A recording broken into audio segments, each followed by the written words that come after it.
Thank you, boys, for getting involved. E.N.D is a huge fan of you guys, and I'm so stoked that we get to work with you guys. And Gavin loves you guys and is stoked. And he's like, dude, he goes, I think we should do something with the Sappenin guys. And, I was like, 100%. You guys are great vibes, and our entire brand is about that. So we can't wait.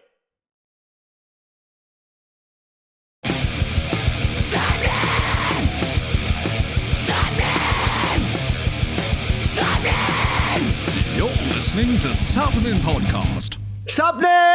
Sappenin! Well, usually this is where I'd say you are listening to episode 337 of Sappenin Podcast. But for the first time ever, and hopefully forever and ever, I get to say this is Sappenin Podcast presented by E.N.D, also known as Emo's Not Dead, for the very first time. Hi, I'm Sean Smith, and joining me as always is my friend Morgan Richards. Yes, it's me, Morgan Richards, presented by E.N.D. And welcome to the podcast where you'll be just fine pretending you're not. If you wanted honesty, that's all you had to say, because the silence might be in black and white, but we're going to make damn sure that until the day we die, we'll spill our hearts for you. I am very, very sorry about all that. If this is your first time checking out Sappenin Podcast, apologies. He does that every week, so that's a warning going forward. But yes, we are very, very, very excited to say Sappenin Podcast is now presented by the fantastic E.N.D, aka Emo's Not Dead. Yes, so we're in the business of misery. Let's take it from the top. Stop him! We're going to be very meta for a second, right? Take the fringe out of your eyes, put the energy drink down, and untighten those super skinny jeans for just a second. Let's take a breath. Let's walk through all this. Why are we untightening our jeans? Because it's very emo, isn't it? You need to pay attention. The circulation we'll get to. Anyway, myself and Sean started this podcast towards the end of 2018. And for the last 6.5 years, we have done Sappenin 110% independently. Apart from a few friends helping us out with like photography here and there, every single Friday for the last 337 weeks, we have booked, researched, recorded, edited, posted, created assets, social media content, extra Patreon exclusive, and basically given every waking thought in our lives to this podcast by ourselves. No management, no team, just two daft grebos from Wales. During that time, we've been very fortunate to do a whole catalogue of things we never thought we'd get to achieve doing this, from befriending our favourite bands in The Used, My Chemical Romance, Glassjaw and McFly, professional wrestlers, drag queens, comedians, you name it, to hosting live stage shows at all the UK's biggest rock festivals, breaking major news headlines with trusted conversations from members of Lost Prophets to From First to Last, Avenged Sevenfold, System of a Down, even getting Sean's band The Blackout back together, and setting sail in Miami on the E.N.D cruise. And that's where Emo's Not Dead come in. This team and the brand itself have been super supportive towards us, especially over the last 2 years. And after the cruise back in February, started having conversations with us about joining forces and putting Sappenin under the E.N.D umbrella. Like us, they got a huge love for music and this scene, obviously, while being the most professional they can and not taking themselves too seriously. They like to have a laugh, they like to poke fun at the scene, and it kind of reminds us of ourselves in many ways. Oh, very much so, very much so. If you've listened to one or more of these episodes, you know we hardly take anything at all seriously. So, yes, what a combination. We have been fans of Matt Cutshall's work for many, many years. The guy's been very, very funny. I followed him since Vine. Some of you kids don't even know what Vine is. But yeah, what a great guy. We are so, so happy to be considered by them, let alone join forces and be able to make this happen. So thank you again to everybody involved in E.N.D, Emo's Not Dead. Thank you to Gavin, Dave and Matt for getting this over the line. I'm so glad we could do it. and I look forward to all of our future adventures together. Yes, apparently there's going to be quite a lot. So just, if you've been with us since day one and you're like, what the hell does this mean, right? Just to sum up very quickly, Sappenin is still going to we're still going to be the same podcast shaped ourselves into, right? It's still going to be acting fully independently and doing everything behind the scenes like that, have total control on the content, what we want to put out, our guests. But E.N.D will basically be helping us behind the scenes to try and get this to another level, acting as their official podcast as well on the side, as hopefully doing a lot of events together in the States and the UK this year. We're going to be distributing selected episodes and even exclusive videos in the future on their YouTube channel, and giving us a hand in being able to continue facilitate this madness where we've been able to put together in that time. As a listener, nothing is changing. We're still getting that mad chaos from us, the laughter, the guests we want, and with an extra E.N.D makeover. It's been 6.5 years. We needed a fresh haircut, and hopefully more chances for us to give you a better insight behind the scenes of this alternative emo pop punk goth rock mashup of a world. Yes, this is very, very exciting times for us. And yes, as Morgan said, content won't change too much. You're still going to be us Burks asking silly questions to your favourite people. So, yes, again, thank you very much to E.N.D. Thank you very much to anybody who's been on this ride with us so far. I can't believe we finally got someone very, very interested in us and to make potentially our dreams come true. I cannot wait. We're finally above the law. Well, yeah, maybe. We'll see. We'll see. So how are we celebrating this today, Sean? Who's our guest? Who did we get to celebrate this massive combination of worlds colliding? We got the wonderful comedian, singer, songwriter, frontman, captain of a boat, some might say, the wonderful Matt Cutshall of Emo's Not Dead. Woo! We're going to be talking to Matt about literally everything E.N.D from the start to now, the Your Broken Hero band's pushback that the brand has actually had within the cruise and just setting up that wonderful, wonderful festival on the water. Mental health breaks, his time in It Boys, and he doesn't even do that many podcasts. So this is a treat and the perfect way to combine ourselves together.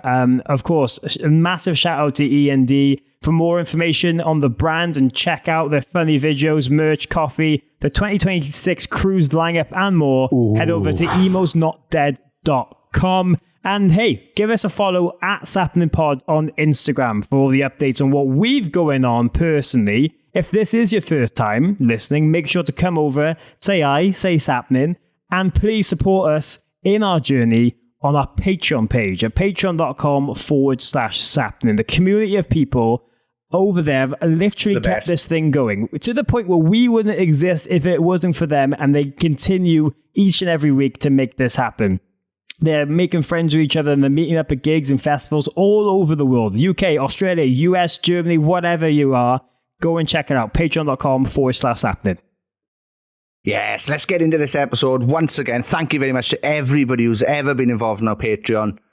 You are the best. You've got us this far. So it's a massive thank you from me and Morgan for getting us this far to the point where we can have people like E.N.D involved. Thank you very much to all of those people. Anyway, here's the fantastic, fantastic Matt Cutshall on episode 337 of Sappenin Podcast, presented by E.N.D. Woo! Oh, that's weird. Oh, that's exciting.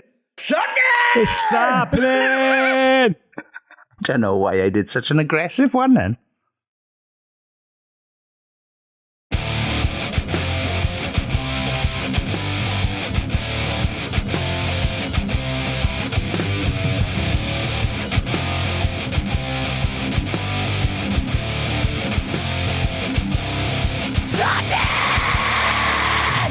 Sappenin! Sappenin!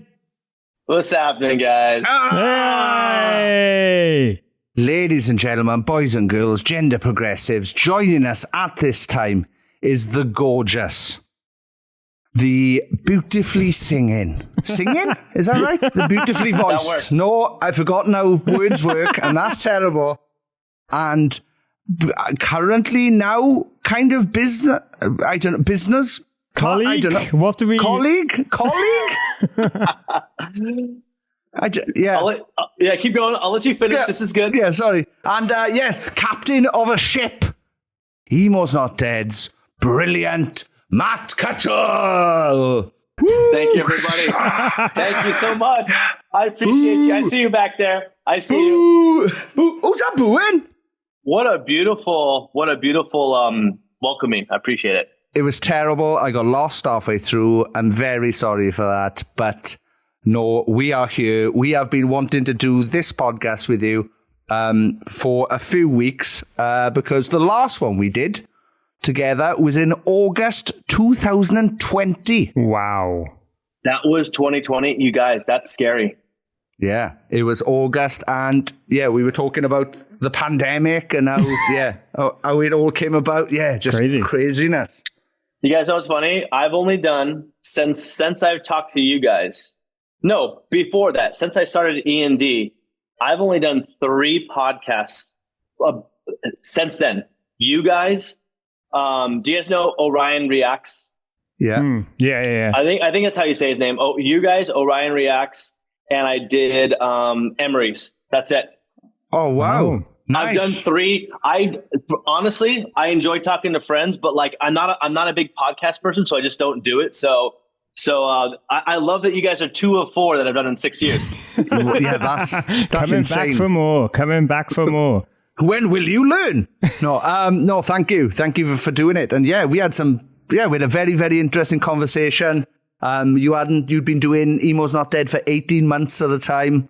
There was a bit in it where I suggested doing an Emo's Not Dead festival. So, you know, I don't want to say it's cause of me, but, you know, you've gone on and created my favourite festival on earth now, Emo's Not Dead, on the ship.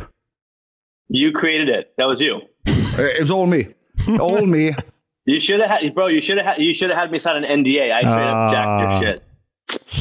I mean, we have literally got it in audio data. Can we go back?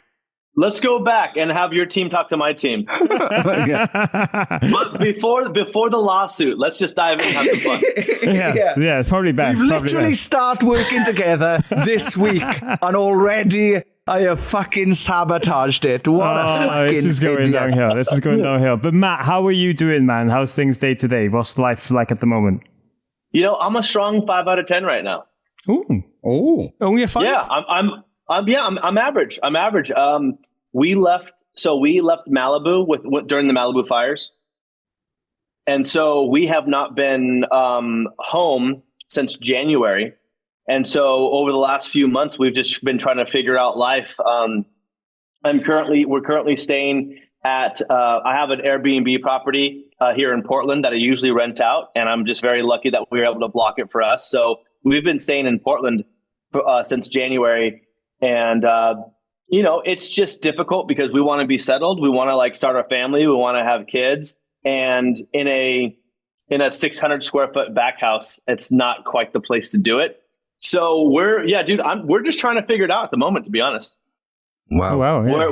We're in a bit of a little rough patch of life, which is honestly why I haven't posted any content. I haven't done much social media stuff. I haven't shot a felt emo video in probably 6 months. Like we've just been dealing with like a lot of life stuff. So life is lifing, but I can't complain. I'm here. I'm healthy. I'm with you guys. It was all good until our last one, but yeah, sorry to you. And by the way, I'm a very honest person, so I'll never do an interview or a podcast or conversation and just be like, "Oh, I'm perfect." I'm not. I'm not like that. I like being real because everyone deals with shit, man. Everyone goes through stuff, and so I'm just So just my honest answer is I'm 5 out of 10. I'm cruising. Okay. Well, I'm sorry to hear that there's such a change there, because that must be such a scary thing, right? When that first happens and trying to navigate all that while both of you have still got careers going on and trying to navigate what the hell happens next in a stage like that. Yeah, exactly, man. It's just wishing that we were settled and, you know, parents getting older and putting them in care homes and stuff. There's like life is life in right now. So we're just in the middle. We're just in the middle of dealing with like the weird stage of life at our age where, parents are getting older and sick and moving and trying to start our own family. So it's just an interesting time. I'm having my midlife crisis fairly early. Well, in a way, it's a very emo thing to do. We all have emo things we got to keep up with. It's all part of the brand, man. I got to stay emo somehow. Oh no, that's awful. But yes, sorry to hear that. I went through the same thing with my father like a year or two ago, where we had to put him in a home or whatever, and then dementia basically took him. But yeah, I understand what you're going through, and it's an awful time. But I absolutely love that. Even despite you going through that, there's still a glimpse of comedy and fun, and it's just the light that's shining through you. It's still nice to see. Thank you for saying that. I'm sorry about your situation with your dad too. I know it's tough. It's really tough because you're never prepared for when your parents get older and you have to handle business as their son and make decisions and see them kind of like slowly just drift away. It's really tough. So I'm sorry about the loss of your father in that aspect. That's okay. Are you thinking about heading back to LA? Is it Malibu you're thinking about heading back to, or somewhere else? Or No, we don't want to go back to LA. I think this is a good sign for us that we should be kind of leave LA and try something different. So we are highly considering Nashville. Nice. We have a lot of friends in Nashville, Tennessee. I like the vibe. I like the culture. I like there's still enough entertainment going on. Like there's actually a lot of entertainment. People are shooting TV shows and stuff there. So you can find the right team to continue to carry on shooting content and whatnot. So I think Nashville is going to be our next move. Nice. Do you know what? The amount of people from the States who have been on this lately and have told us that they're either moved or thinking about moving to Nashville is crazy. Everyone's just, it seems to be the hub for people to go to lately. It is. And for that exact reason, it's growing so fast. And most people in the entertainment business need to be somewhere where it's kind of happening for music, for TV, for film. And you could get just as much work there. Or find videographers or photographers or whatever. It's so creative in Nashville that's like the next closest hub to being in a place like Los Angeles or New York or Atlanta. It's now Nashville, and it's half the cost of a living as being in a place like Los Angeles. Like, dude, when I go out for a coffee in LA, it's $7 or $8. When I go out for a coffee in Nashville, it's $4.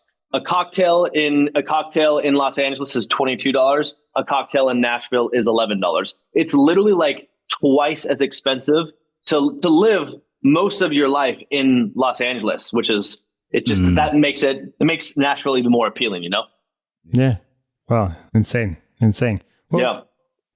In between all this going on, of course, you still find the laughter, you still find positive energy to spread to people with everything going on and with E.N.D continuing as a brand. And I think we should start getting into the cruise a little bit, right? Because people listening to this podcast for the last 2 years have not heard us shut up about it. Being able to go out to Miami, be on this cruise, interview all the bands and just take in that experience.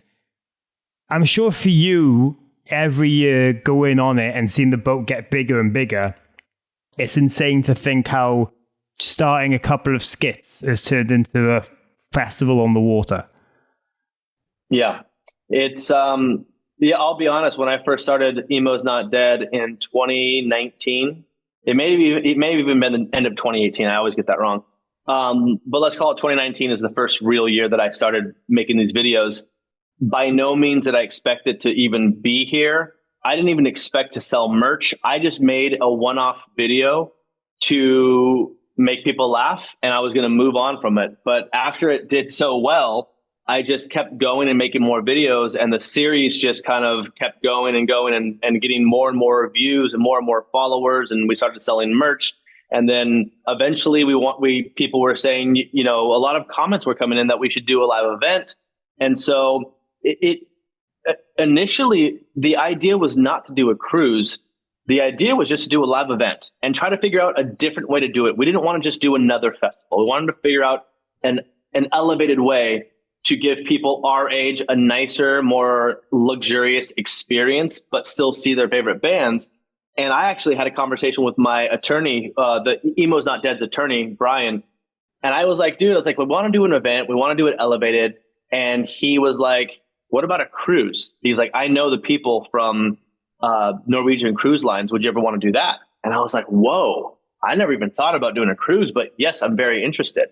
So now we have a cruise. And it wasn't to be honest, like I said, it wasn't expected at all. It just kind of happened. And in conversation with my attorney, that was the different, more elevated experience that came about.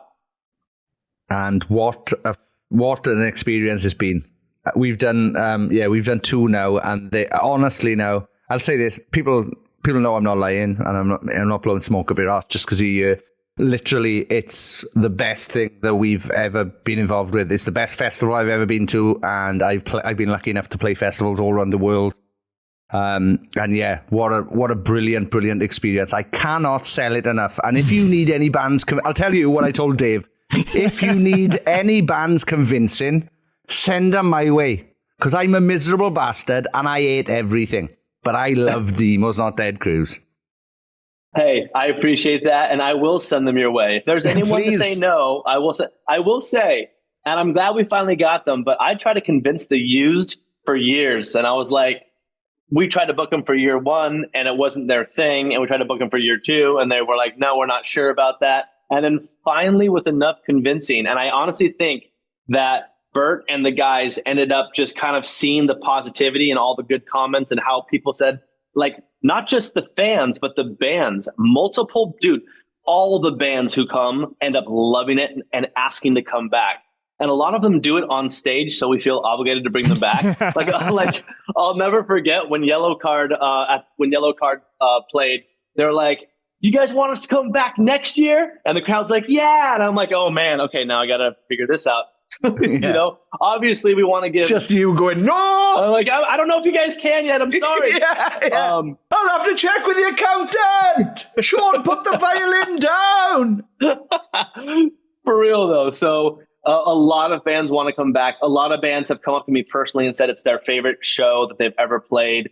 The overall vibes and the energy of the cruise, and I'm not just saying this because it's my cruise. It's really like magical. Like there's every single person there is like happy and positive, and it's a very family-like feeling on this ship to even be at the casino and gambling with new friends and the bands.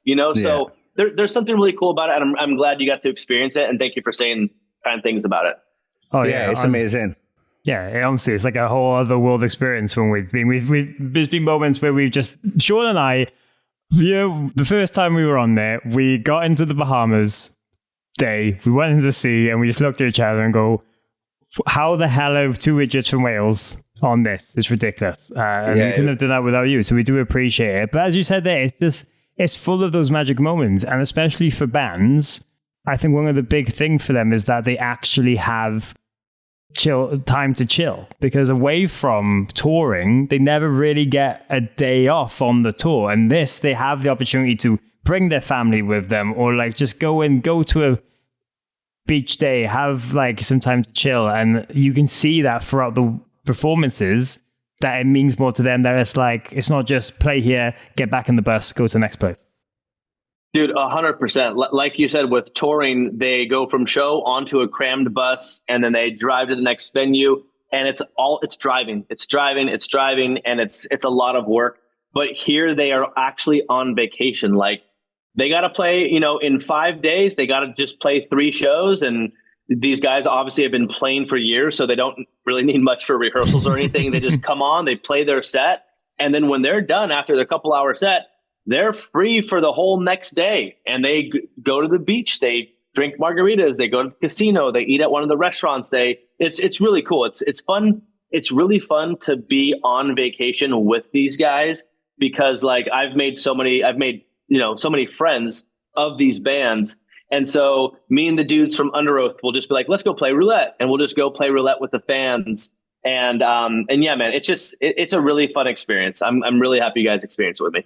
Yeah. We spoke to Bert on the last cruise now this year, and yeah, he told us about previously before doing it. He was like, "I am never playing a fucking boat. You will never get me on a cruise. I'm not playing a cruise." And then I think it was like, was it after night 1 or night 2 that we spoke to him, Morg? Because he'd played and he'd absolutely loved it, and he was like, we want to come back next year. And I remember him saying in the last performance, he was like, see you next year. So my question to you is, was that already booked, or is that him trying again?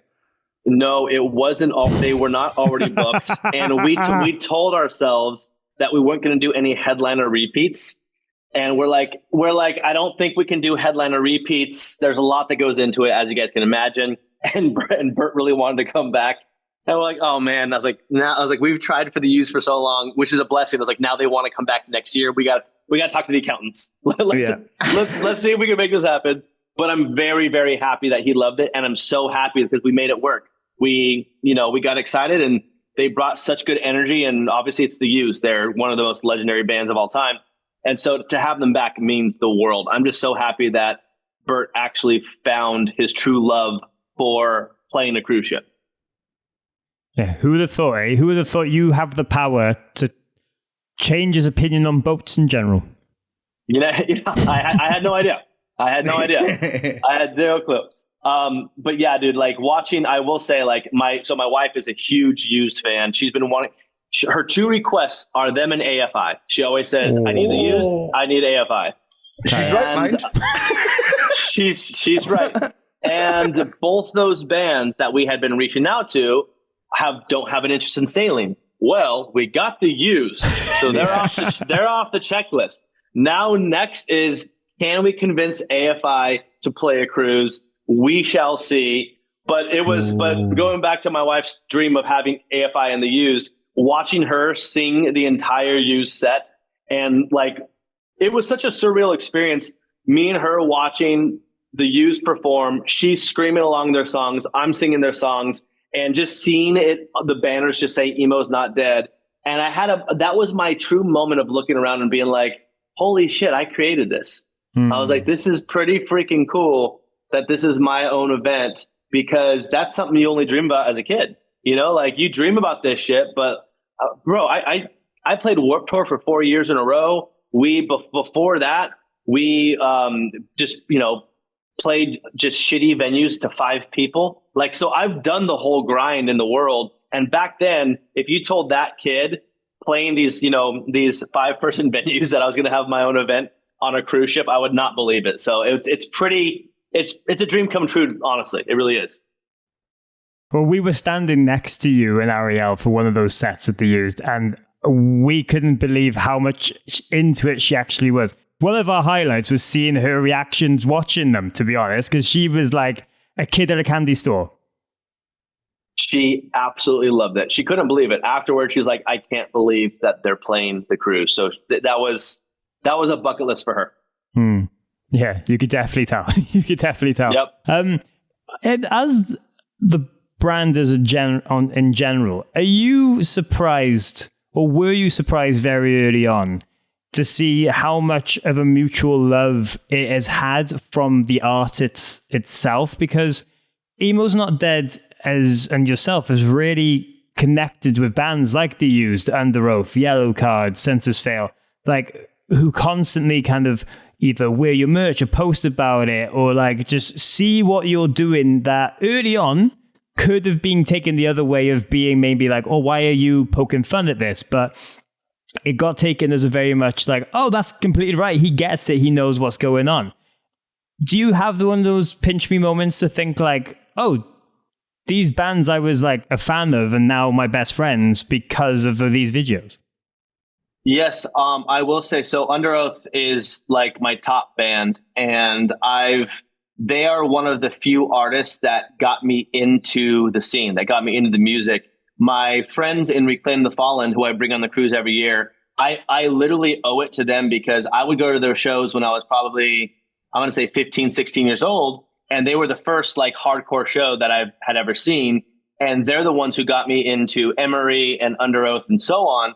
And so I've been listening to Under Oath since then. And those guys being my buddies now and being in videos, I have a song with Aaron Gillespie. I have a song with Spencer Chamberlain. They play the cruise.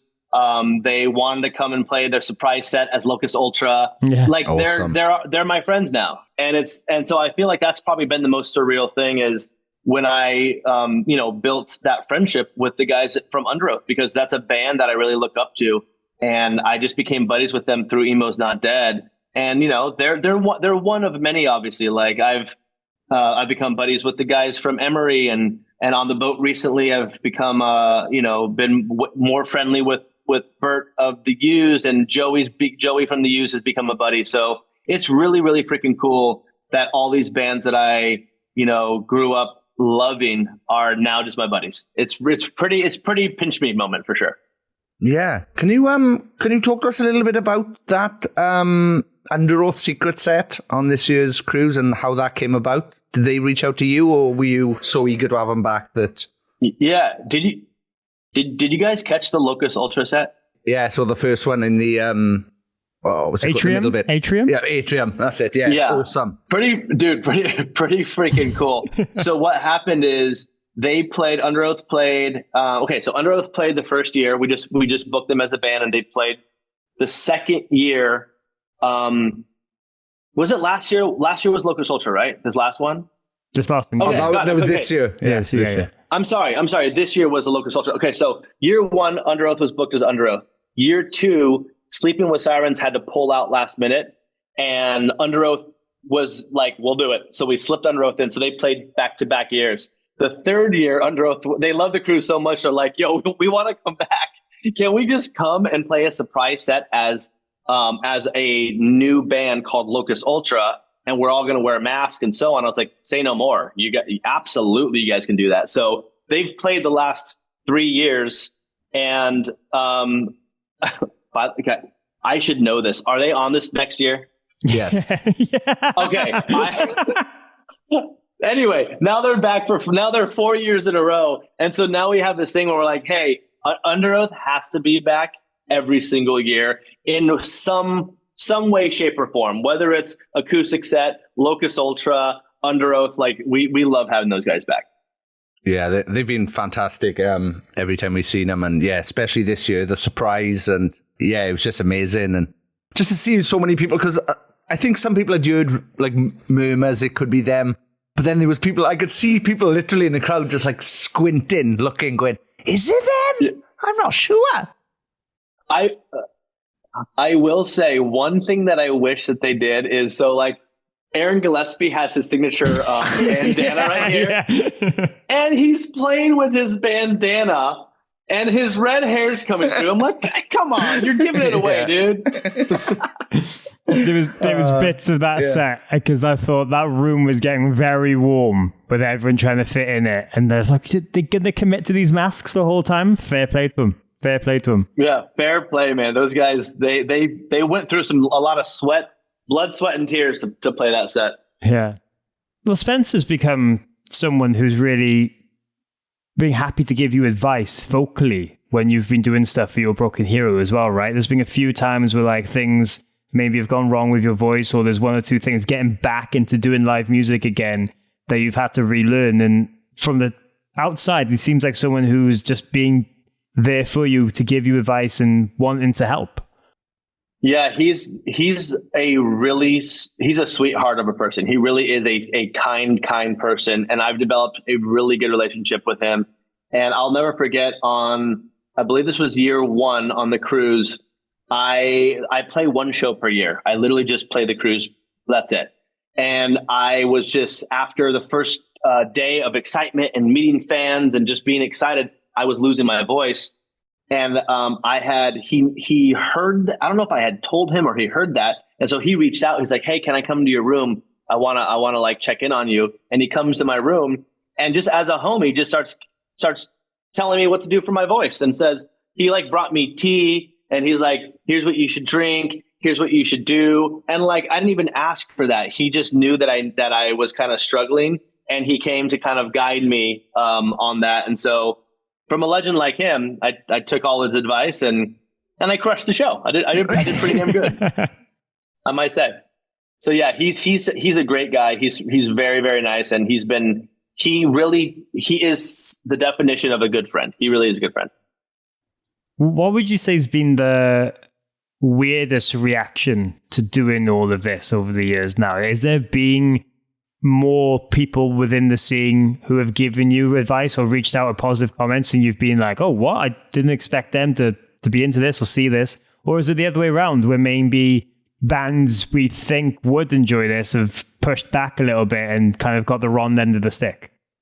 Yeah, so I will say every single band that we have reached out to or worked with or booked on the cruise, obviously they're in it. Like, I've gotten nothing but love from all these bands. All these bands, I feel like their teams have done when I first started E.N.D, I feel like and wanted to collaborate, I feel like their management and their teams did the research to know that I wasn't making fun of the band. I'm from the scene. The kid that I'm playing, I was that kid. I went to the shows. I had the long swoopy hair. I toured in a band. Like, I'm from the scene. I know it very, very well, and I cherish it and I love it. So this was simply my comedy take on this character who's obsessed with these bands, because I truly am, right? And so the only time that we had pushback is Taking Back Sunday. Those I don't know if it's those guys in general, but I know for a fact Adam Lazzara does not like being called emo.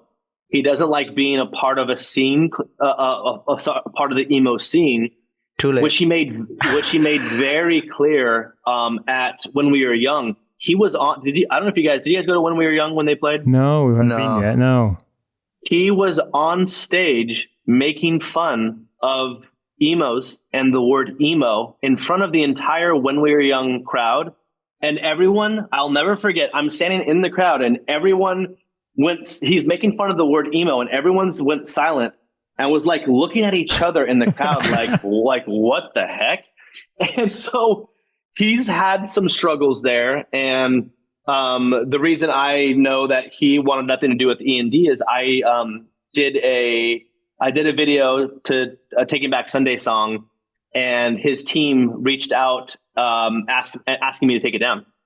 Oh, wow. Wow. Yeah. And they said, hey, Adam doesn't align with being called emo. You need to take this down. And so they made me take down a Taking Back Sunday video. And so, yeah. So as of right now, Taking Back Sunday has been the only band that really just doesn't align with it. That's fucking mental, though. Like, that's... Yeah. Because they are what? Yeah, they are. There's no fight in it. No. Adam, I know you listen every week. There's no fucking point fighting it. Listen. Respectfully, they're Mount Rushmore of emo. Oh yeah, music. Yeah, of course. Yeah, They're Mount Rushmore. Yeah.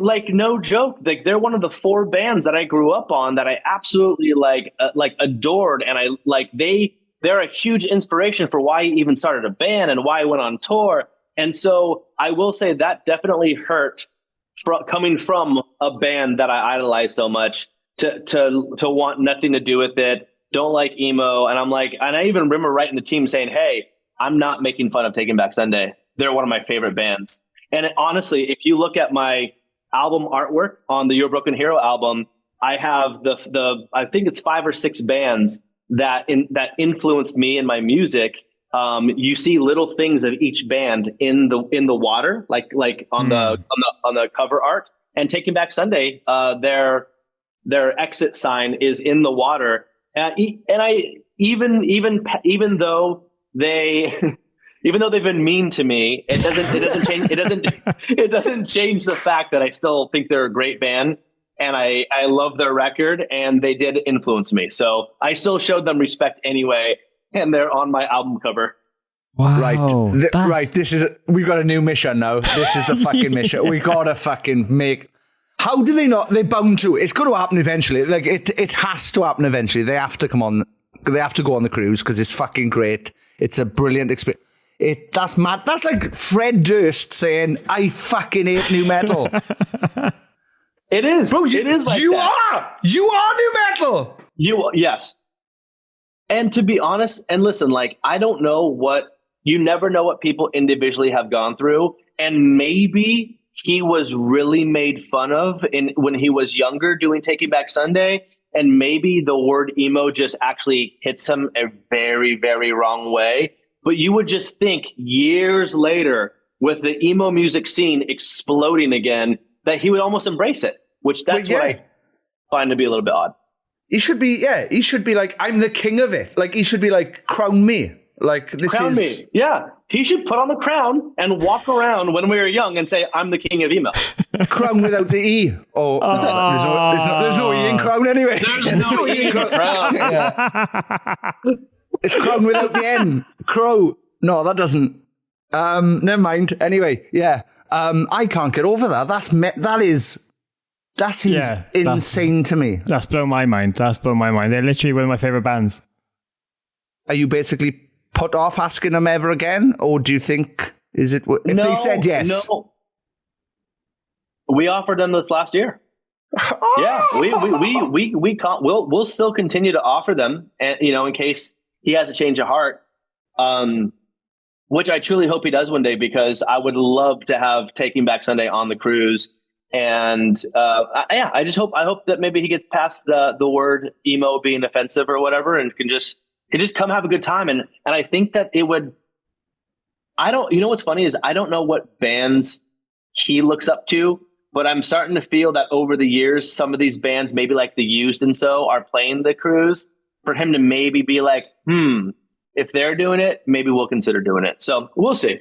No, well, fingers crossed. I'd love to have him. Yeah, if you can convince Bert to get on the boat, I'm sure you can convince Adam to take the genre that he helped get into the mainstream a part of it. I don't know, it's all crazy. It's all crazy. Yeah. I wanted to go back to your Broken Hero a little bit as well, because I feel you only do this live once a year so far on the cruise, right?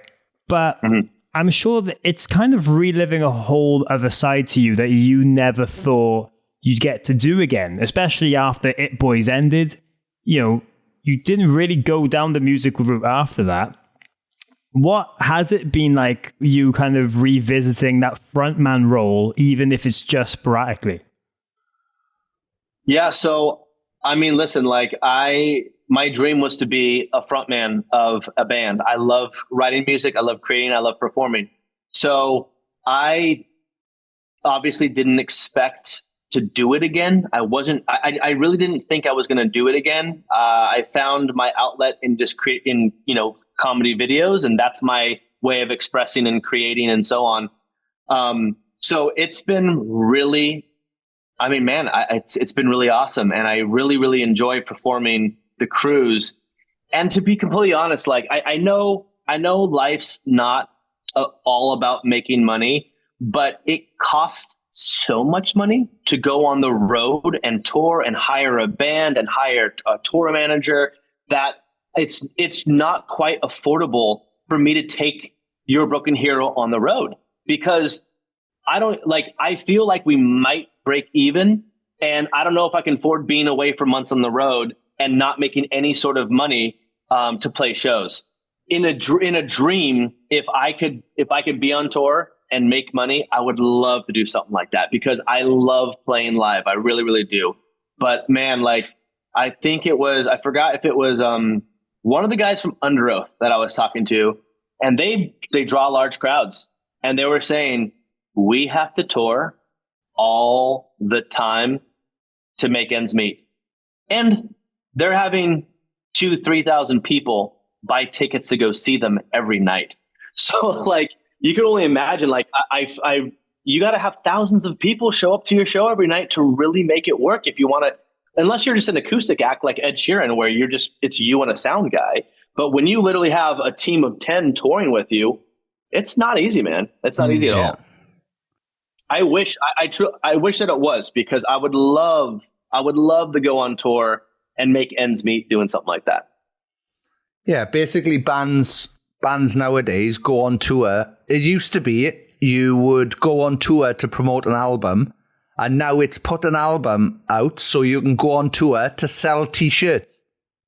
Yep. Because music doesn't pay anymore. Like, putting music out doesn't pay anymore unless you're Sabrina Carpenter, I guess. I don't know. It's Dude, think about this, man. I'll just go back to when I was buying.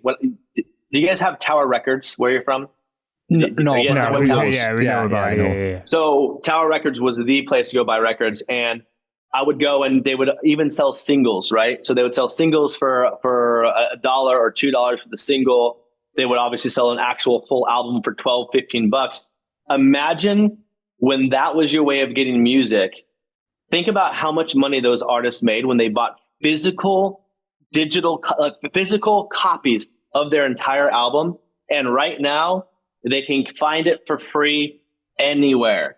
They can find it, or if not find it for free, they could stream it for like pennies on the dollar than what they used to get paid. So it's really brutal, man. And I feel like these streaming platforms like Spotify and Apple, they need to like come together to really find a way to make it fair, because you're only making money if you're Adele and Ed Sheeran and Sabrina Carpenter and these top people. Other than that, it's just it's not easy.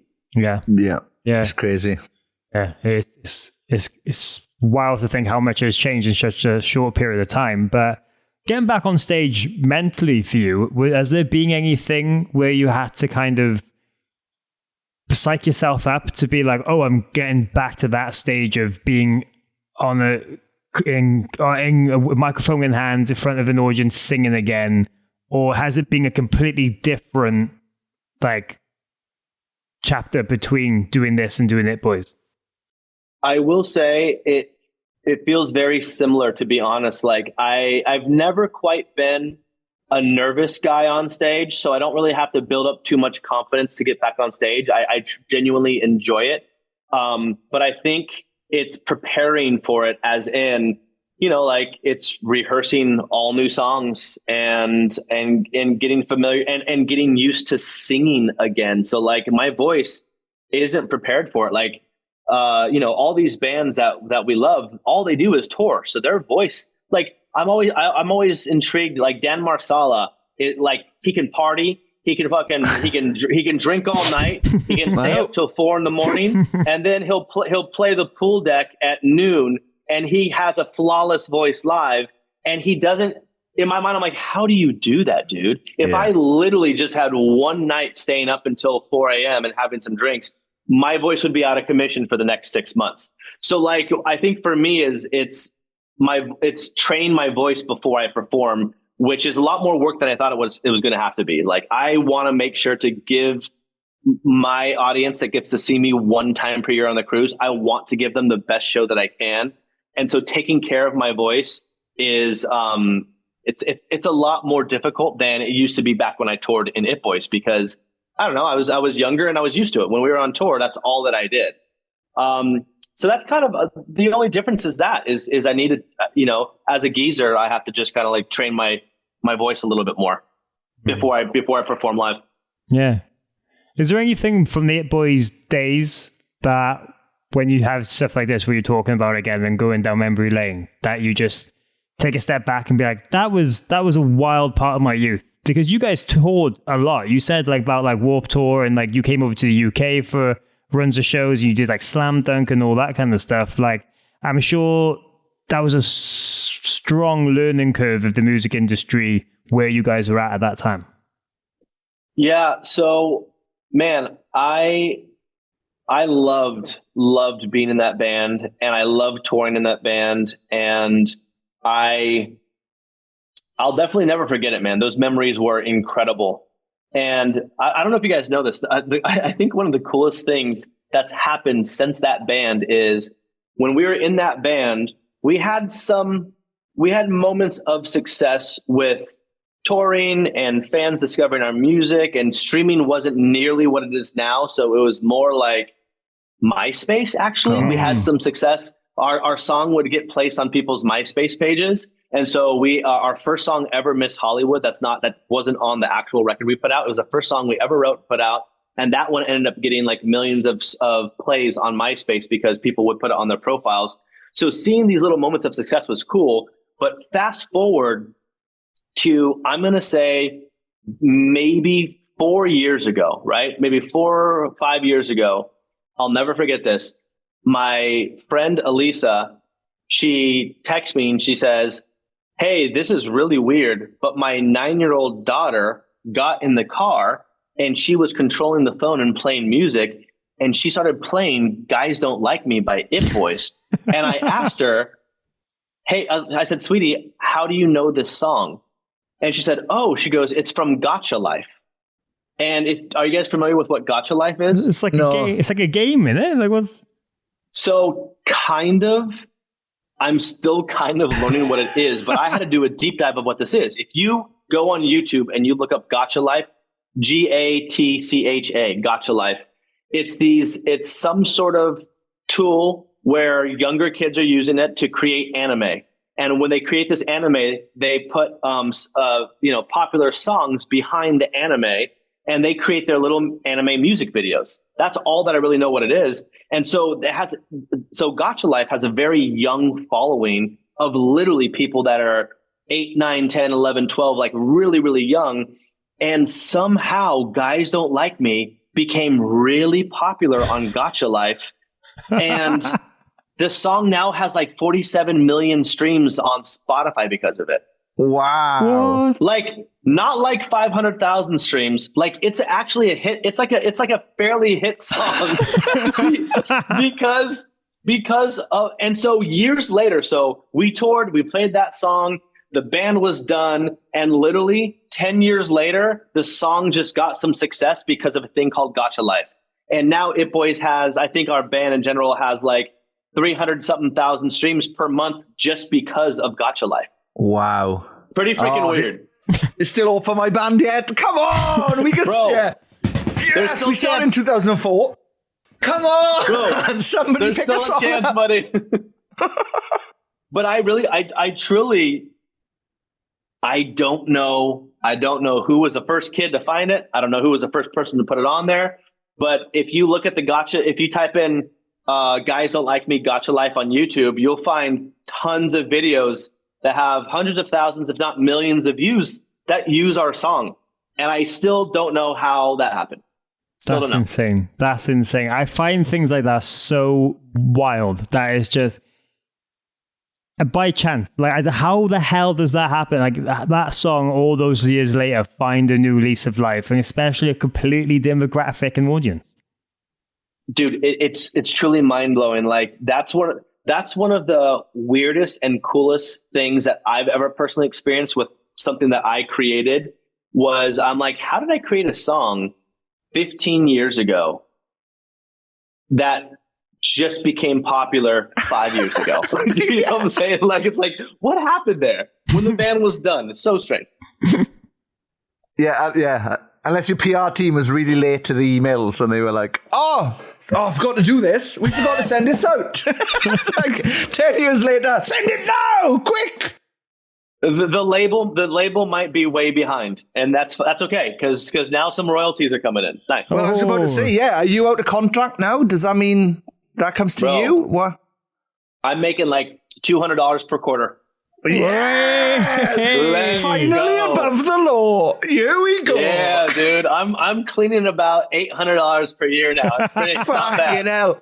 It's just you and Elon Musk sitting at the top. What a pig. Just me, Musk, and Bezos up there. You know? The boys with the crews.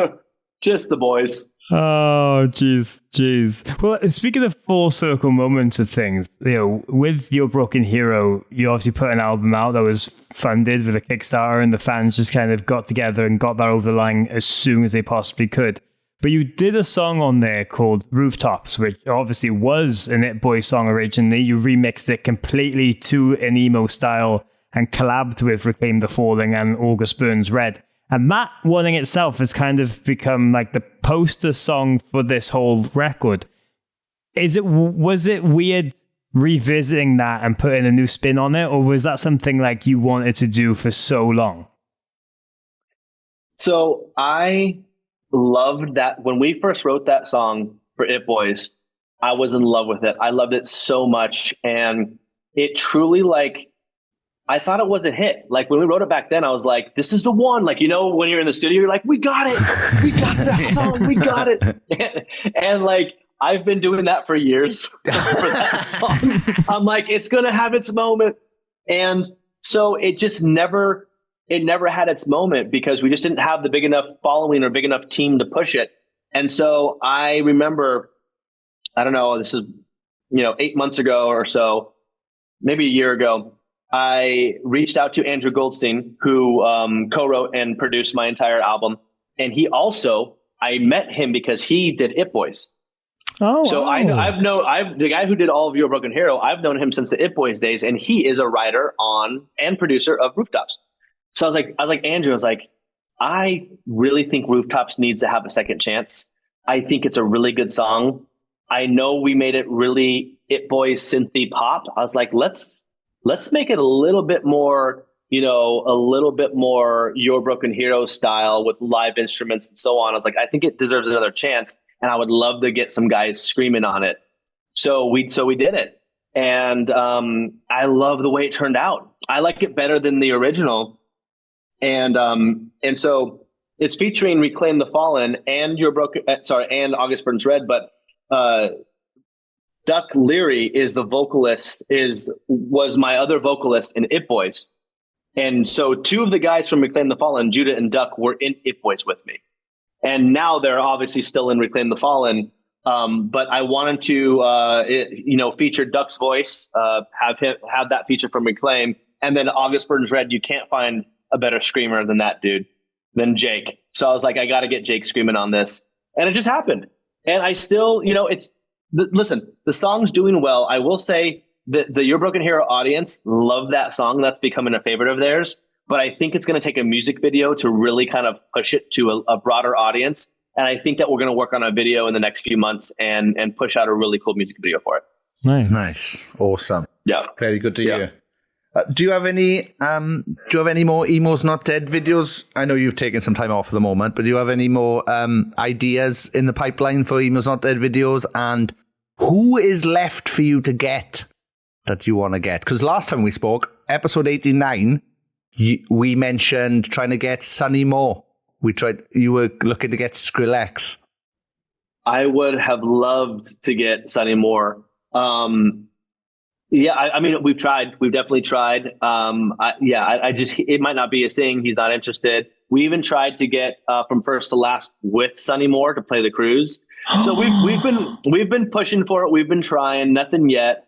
And to answer your question about what's next as far as videos, the truth is, in this time of my life, while I'm figuring out life, I don't know. I can't answer that because I'm in it. You guys, I'm sure, listen, we all go through shit. And when I'm going through shit, it's really hard for me to be creative. The last thing that I can think of is writing a script and being on and being funny and being a comedic actor when I'm dealing with, family and personal stuff.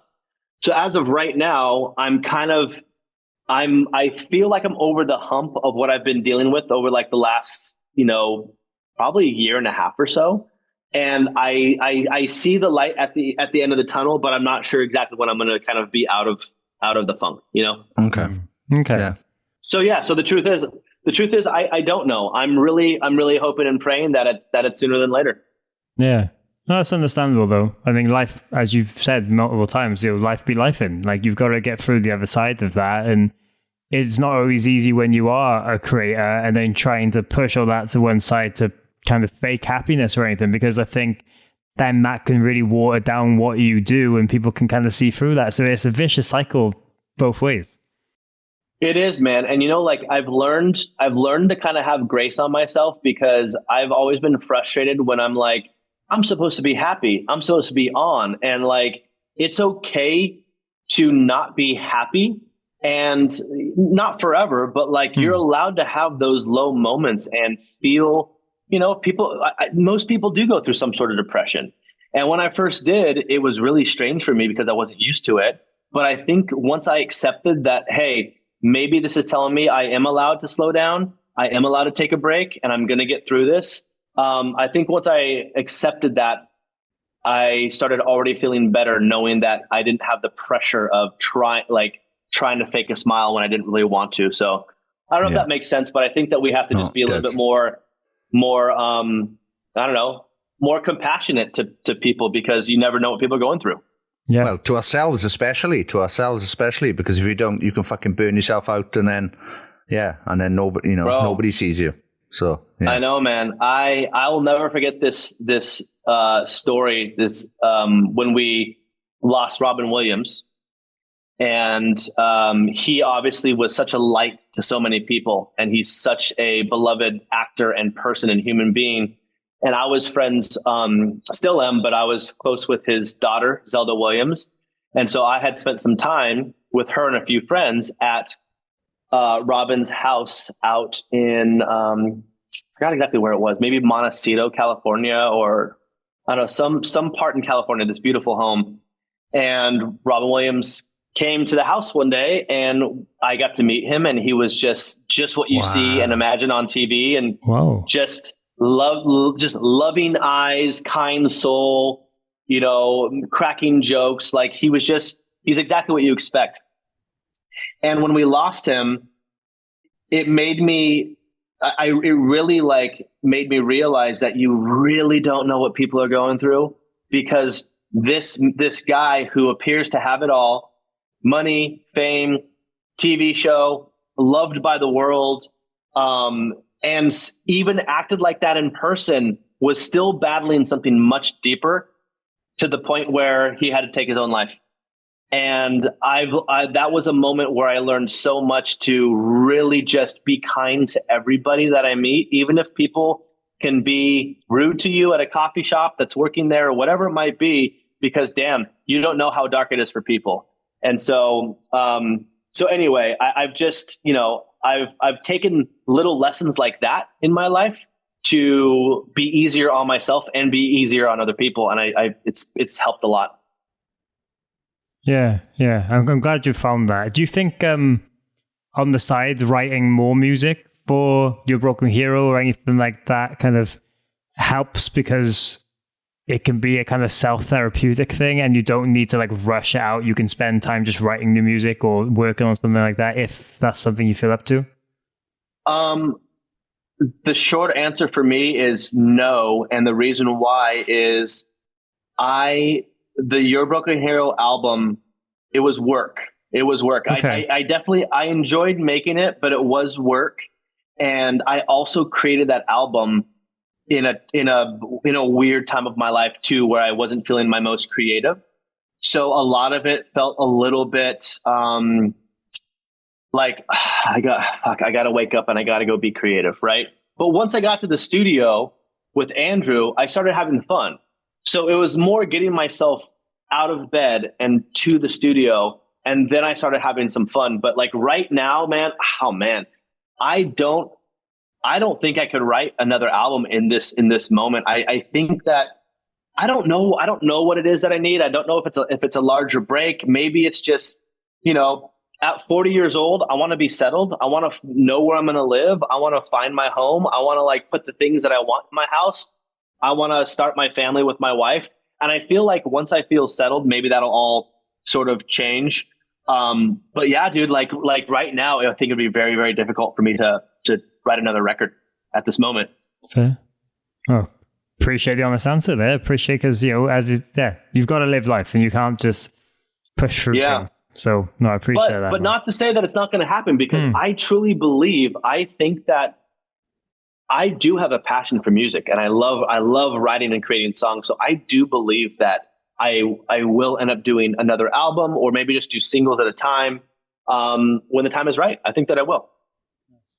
Yeah, well, look forward to that if and when it happens. One thing we tend to ask bands on the podcast every now and again, I'm sure you've got a story from this back in it, boys, is the weirdest place you've ever performed.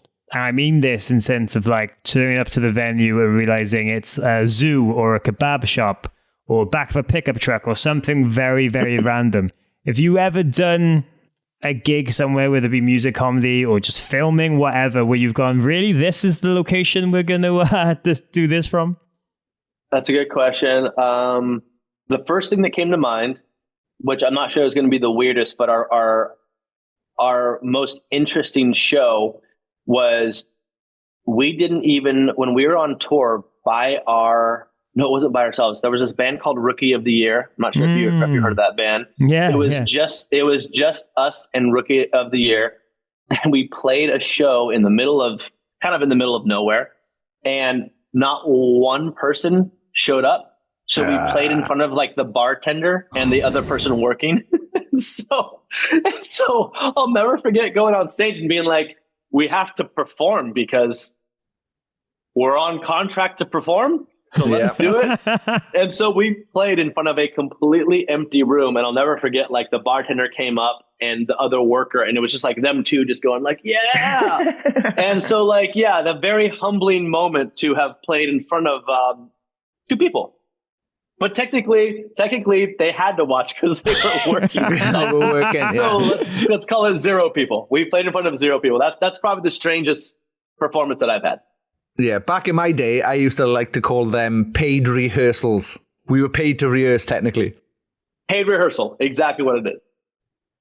And do you know what? I like hearing that everybody's in a band has basically done the almost 0 people gig. Like, it's crazy. It's just something you have to go through. It's just something you have to go through. And honestly, like when I mean, listen, good for these people, but when I find out that someone just put out a song and blows up and hasn't had to experience what we've gone through, I'm like, you have no idea. You have no idea. But yeah, it's funny because there's this saying that says most overnight success takes a decade or longer of work. There's something like that, because we don't see or hear about the person when they're not doing anything. And then suddenly they have their breakthrough song or moment, and that's when the world recognizes and sees who they are. So yeah, that was kind of like, I mean, music wise, the closest thing would be, not by any means is it huge, but I've gotten some recognition with the You're a Broken Hero album, and it's cool to see it actually be successful enough to have millions of streams, which feels awesome. Yeah. Oh, and as we start to wind down this conversation a little bit, obviously, going from playing in front of nobody to pulling thousands of people to come onto a cruise every year is a bit of a jump. But year 4 now, E.N.D. Cruise 2026 is bigger than ever. And you've decided, what's missing from this? What can we add? A go-kart track. What do emos need for entertainment on the sea? Go-karts.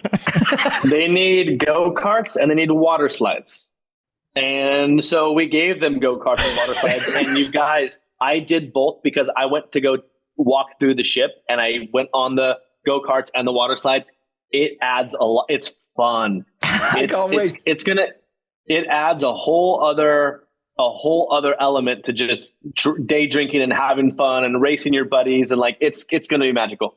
Yeah. It's awesome. The lineup is fucking incredible. Sorry for swearing. That's what happens when I get excited. Swear it up. It's what a lineup. There's some fantastic bands playing next year. Maylene and the Sons of Disaster. I saw their name at the bottom of the list, and I was like, oh my God, I've known about them for about 5 years. That's amazing. And I love them. So yeah, what a choice. Who else have we got? Story of the Year, Under Oath again, The Used, obviously, Senses Fail, August Burns Red, Silverstein. Dance, Gavin, Dance. Devil Wears Prada. Coming back. Devil Wears Prada. Escape the Fate. State Champs again. Mom Jeans. Dude, it's stacked. It is stacked. Yeah. I'm not gonna lie. We definitely went overboard. Like, by no means did we have to have that many like bands, but no we're pun intended. Fuck it, spend more money and make it awesome. Make it just, and we did. Like, I was going to say, congratulations. Like Thank you. Yeah. In my opinion, I don't think anyone can complain about that lineup because it has everything. Every type of fan from the scene can go listen to their pop punk, listen to their heavier shit. Like, we have a good mix of everything. Yeah, it's going to be fucking fantastic. I'm already vibrating with excitement, and I've got months to go yet. So, dude, I can't wait to see you guys there. And yeah, it's going to be awesome. And you guys are going to have, let's get you locked in with a bunch of interviews. Oh, yes. Well, we're always up for it. What's if anyone's listening to this and they haven't been to the cruise, what's the one thing you look forward to that people just don't kind of expect when they maybe sign up for it? Like, away from the bands, what is something about the cruise that you actually think that is an under part that no one really sees the joy of? I think I would call it the vibes and the community. A lot of people. There's a lot of people who come by themselves and they're nervous coming by themselves or booking a ticket because they don't think they're going to make friends or not sure, they don't know anybody. Don't worry about that at all, because everyone is warm and welcoming, and you can join a group who's lounging in the hot tub and drinking, and you'll fit in right away because it's one large loving community. And I will say that's one thing that I've noticed is everyone is there to have a good time. Everyone's there to just be friendly and make more friends. People have met their husbands and wives on this cruise. They've met their new best friends on this cruise. So I would say vibes and community. Yeah, I would too. Yeah, I would too. I agree. Because I was on the I was on like a 2025 Emo's Not Dead Facebook group and everything, and just watching those guys. They make presents and gifts for each other to give out. And yeah, it's just, like you said, it's an amazing, wonderful, wonderful community. So congratulations to you. Thank you, man. And I'm glad you guys have gotten to experience it. Like, it's truly is magical. Yeah. Oh, it's unbelievable. Yeah. Unbelievable. I've made a bunch of friends from it. Like, it's just instantly, you just get on with people. That's what I love. That's what I absolutely love. Well, what is next? We've talked about what's next for you in terms of creation, but what's next for the brand? Because I've been told the festivals, you're just going to, kind of the plan is to be at festivals kind of as part of the kind of, not scenery, but the vibe and kind of doing things there this summer. And then obviously you've teamed up with us. Sorry about that. But, talk about what's next for the brand and what people can expect from Emo's Not Dead itself going forward. Well, I will say what we are excited about and content-wise is, for fans who don't know, that you guys, the Sappenin Podcast, will be doing a once-per-week episode that will live on our YouTube channel. And we are stoked to have you guys. You guys are amazing at what you do, and we're going to have so many dope interviews with all of the people's favorite bands. So the E.N.D fans can expect that. And then we also eventually want to figure out some sort of elevated event on land. And I don't know what that is yet, but I would love to bring exactly what we do on the cruise on land. And so that's something that we're looking into. Don't know exactly when we're going to pull it off, but I would love to bring that to land. So our fans could look forward to, our Sappenin Podcast episodes with you guys. Obviously, the bigger ship, the cruise. And we're also hoping that maybe we could do the cruise in a couple other countries where, maybe fans in Australia can experience it, or do one in Europe or something. So we'll see. Yes, correct. There should be an Emo's Not Dead UK. They go from Southampton to Madrid. And yeah, that would be fantastic. For real though, that would be amazing. Yeah. And also you've got the merchandise and the delicious coffee that I am currently vibrating because of. Dude, it's so good. How good is that coffee? Unbelievable. Real good. Dude, it's funny because whenever I post about it on my social media, I'm like, I'm not just trying to sell you guys. I drink, this shit is good. It's organic, so it's better for you. It's microbrewed and it tastes really good. So that's my favorite coffee. It's delicious. Yeah, I'm a good 4 cups into the Noir so far. So yes, it's fantastic. But yeah, everybody check out everything we've just spoken about there. And yeah, thank you. I just want to say thank you very much. Thank you for having us on the last 2 cruises. And yeah, this partnership is stuff of dreams, really. I think it's brilliant for both of us. So yeah, thank you very much. And thank you for these wonderful events that you've created and the community you've created as well, because we have a great time when we're there as well. So thank you. Well, thank you. You're more than welcome. And thank you guys for being a part of E&D. We're so excited to have you guys on board, and we'll see you next on the cruise. Yeah, man. If not before, hopefully we can get to the States before that and we can do something. But I'm just excited for a lot more laughs and a lot more chats and just a lot of good times between all of us together. So yeah, it'll be good. Looking forward to it. Appreciate you guys. You're listening to Sappenin Podcast. Yes! Woo! That was the fantastic Matt Cutshall of E.N.D, Emo's Not Dead, back once again like the Renegade Master. The last time we had him on was episode 89. Go back and check that out, because that's mental.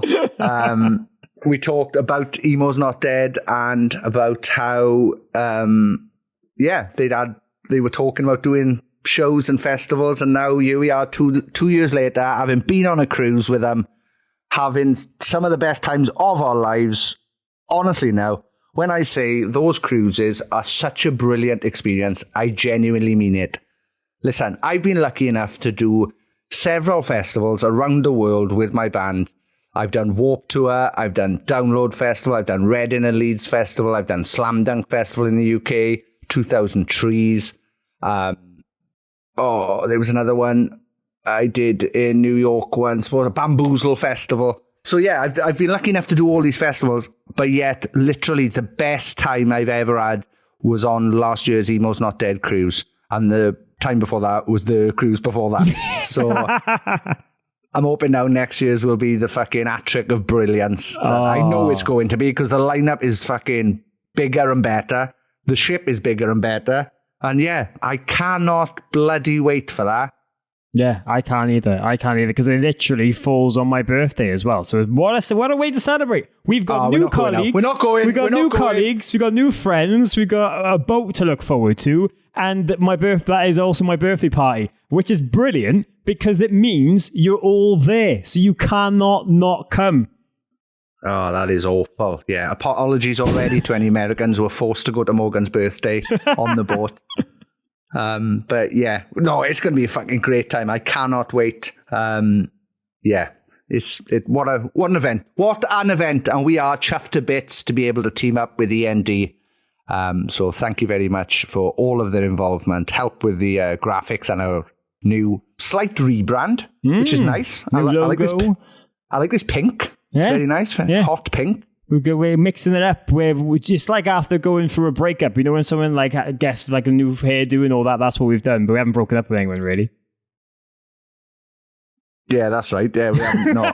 Waited then. We've just got it. We've got into a new relationship. That's what it is. Yeah, we have. We're in a new relationship. Spruced ourselves up. We're trying to look nicer for them. We've made this into a thruple, basically.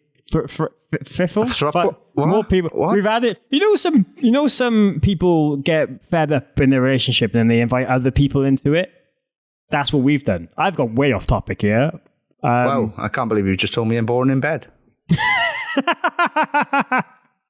I'm fucking not. Anyway, let's move on. This is the first of many more crazy things to come over the next few weeks, months, and years. So if you have any suggestions on what you would like to see Sappenin and E.N.D do in the future, let us know at Sappenin Pod on Instagram, especially. And please sign up to our Patreon page at patreon.com/Sappenin. Over there, there's a whole community of people that honestly now, they will become your best friends. And if you'll come into any events anywhere, there's guaranteed to be someone wanting to meet up with you and have a laugh and just shout Sappenin in your face. It's a lovely, lovely time. Slam Dunk Festival in the UK is coming up at the end of the month. And that is always a great start to our summer because so many of them come up and they have like a gigantic photo together. So please go and check that out. But if you head to the description of this and every episode, there's loads of names there that we thank. But as always, Sean is going to give a mahoosive shout out to the elite members. Those are the lovely humans occupying the top tiers.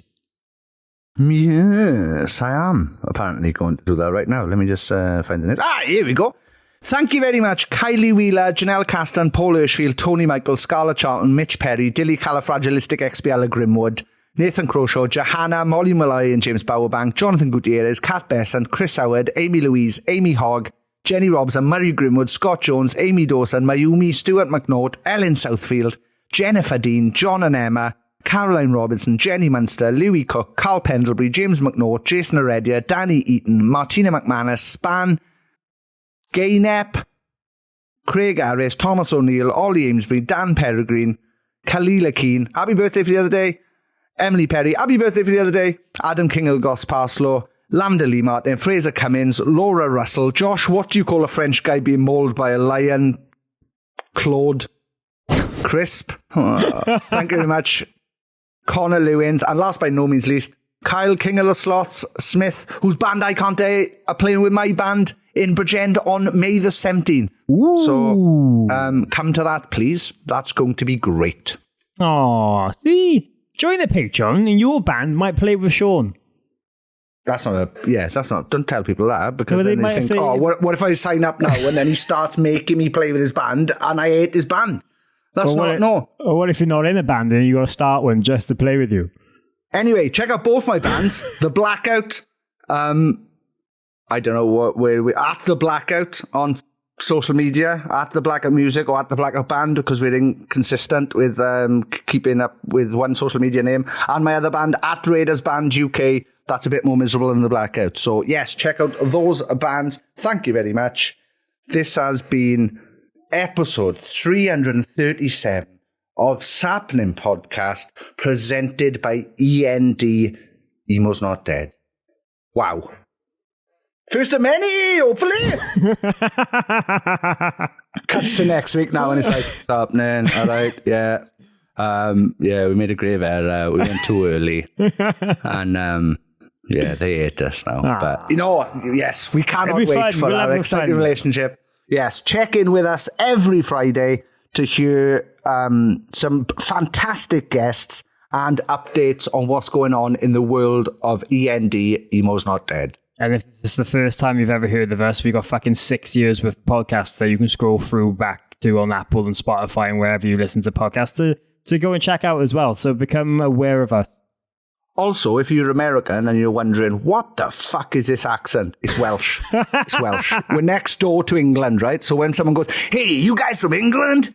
That's like me saying to someone from LA, hey, are you from Mexico? So we're Welsh and proud, and we'll see you next week for episode 338 of Sappenin Podcast, presented by E.N.D. Sappenin! Sappenin! Okay, now.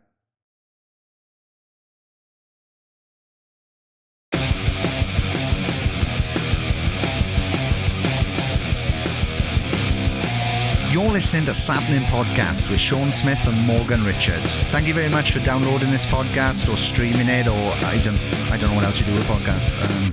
Thank you very much.